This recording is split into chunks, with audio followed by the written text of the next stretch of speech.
Hey, Luscious Leo.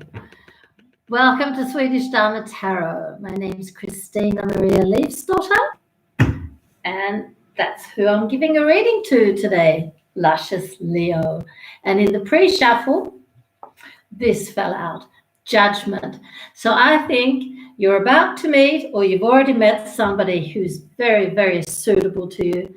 This card, my interpretation of this card is that the people in question complement each other really well. There's a lot of common interests, and there's a lot of mutual respect and generosity and all the good things in that signify a healthy relationship. Sorry, nose is itching. And in the oracle cards, we got in the path of the soul.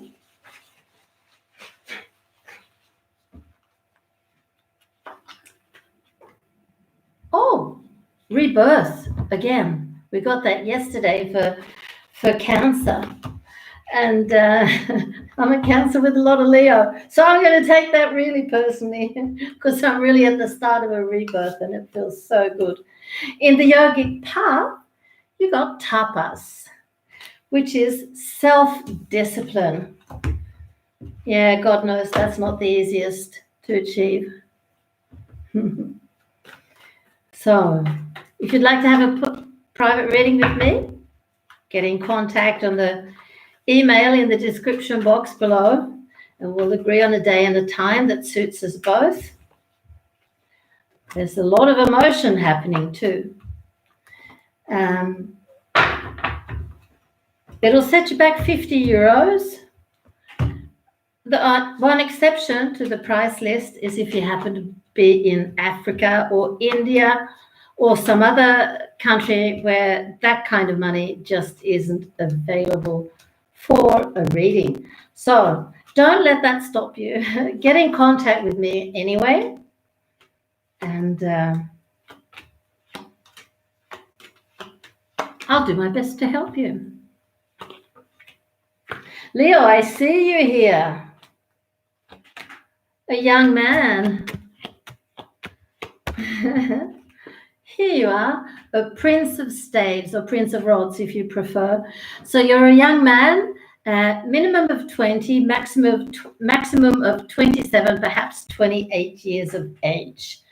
And it certainly is a woman who's won your heart here, or who's in the process of doing so. I can't see. I think I don't think you've met her yet. We're seeing the potential. Here's your soul, and here's the woman in question, a young woman in earth. So she should be, or I think I have to take these out because I think I'm screaming. Sorry about that. She should be born in an earth sign or have strong influences of earth, which are Capricorn, Taurus, or Virgo. She's very communicative. She's very sensitive, as are you, my Leo friend. You both have great intuition, and that's certainly going to help you both when it comes to emotions and when it comes to finding your common interests, and not only that's wrong saying common interests. It's more to do with your common.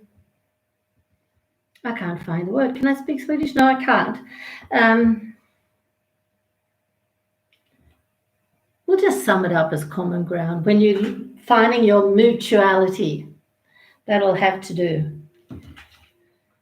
But there's been some troubles along the way, and I think that could come from her family. That this has caused an imbalance, and the two of you don't really know how to solve it.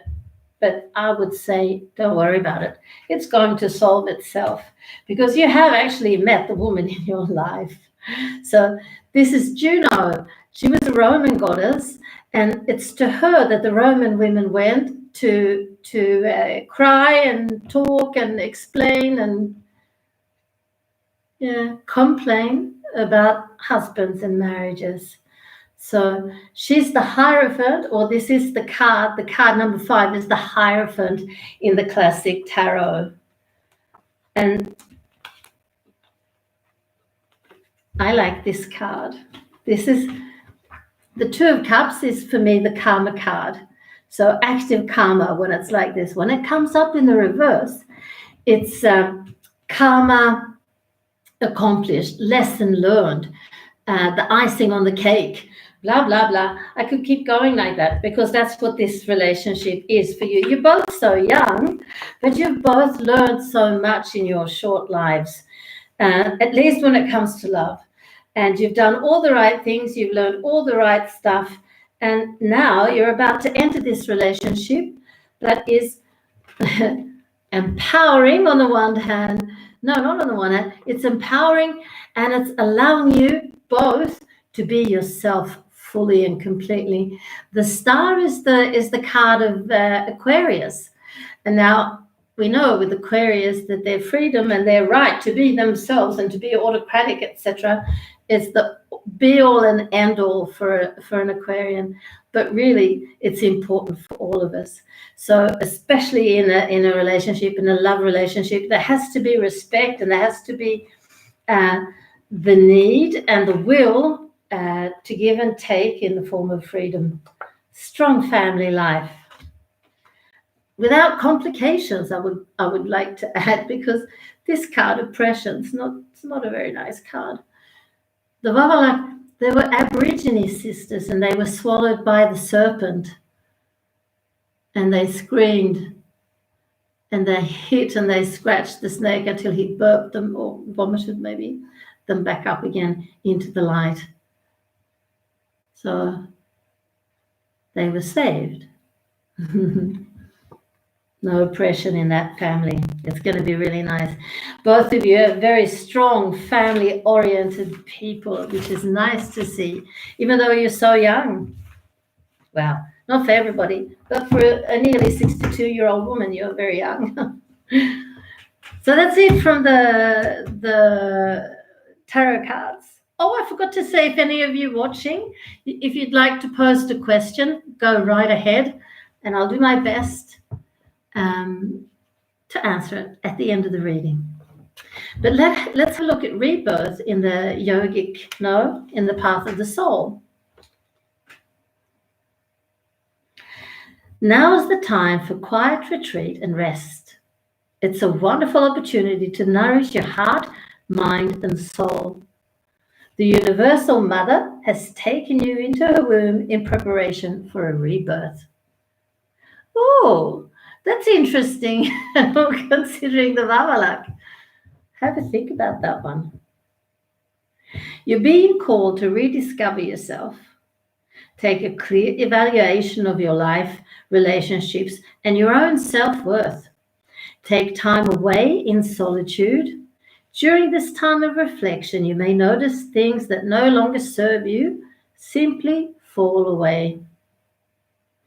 Things will change during this powerful process. That's okay. Everything is exactly how it should be.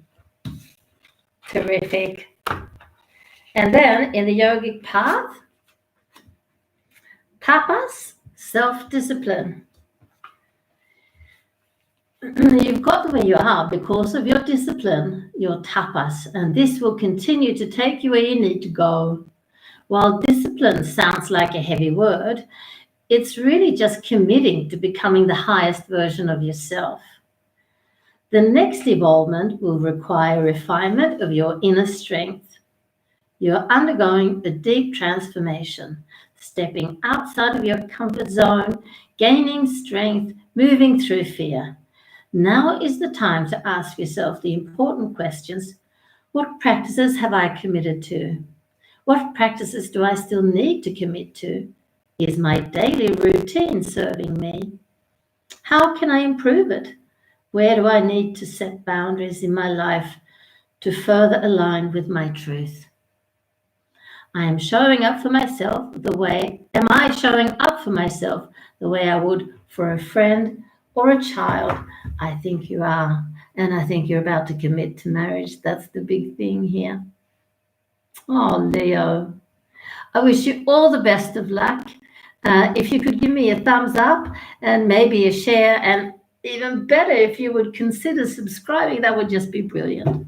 Thank you very much for watching. Love and light.